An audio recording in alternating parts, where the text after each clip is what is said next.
Desakan agar Presiden Joe Biden mundur sebagai kandidat capres teredam insiden penembakan rivalnya Donald Trump. Keduanya mendorong kampanye masing-masing dengan pesan persatuan. Tapi analis sanksi, pesan yang disampaikan keduanya punya arti yang sama. Berikut liputan Virginia Gunawan dari VOA. Suasana kontras tampak antara kedua kubu yang bertanding dalam Pilpres November. Di Milwaukee, negara bagian Wisconsin, Partai Republik resmi mencalonkan Donald Trump sebagai capres. Greatest president that's ever lived, and that's Donald J. Trump.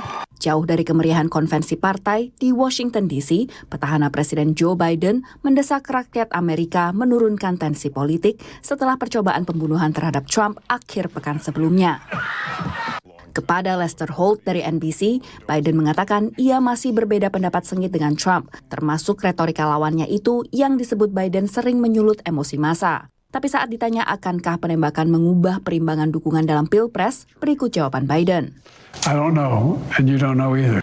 Yang pasti, menurut analis, penembakan Trump mengakhiri debat internal Partai Demokrat soal kelayakan Biden tetap maju sebagai capres setelah penampilannya dalam debat yang sering terbata-bata. I expect that Joe Biden has weathered this storm, and this question about whether he should drop out is mostly in the rearview mirror, but he needs to perform well. Di Milwaukee, Trump untuk pertama kalinya tampil di depan umum sejak insiden penembakan dan disambut antusias oleh pendukungnya. Sementara Biden juga tetap mengkritik Trump. Look, I'm not the guy that said I want to be a dictator on day one.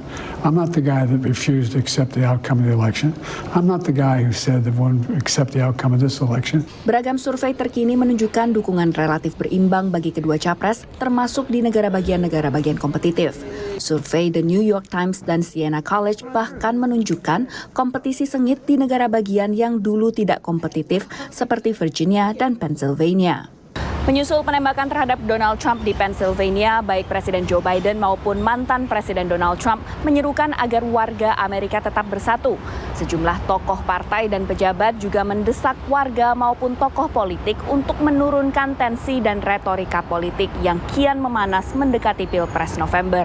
Tapi menurut analis, makna persatuan yang diserukan tetap diperdebatkan. They're both calling for unity, but I think there are differences in the kind of concept are fundamental, and that's where I think the problem is going to break down. And so they're calling for it, but in fact, it may well be partisanship in disguise.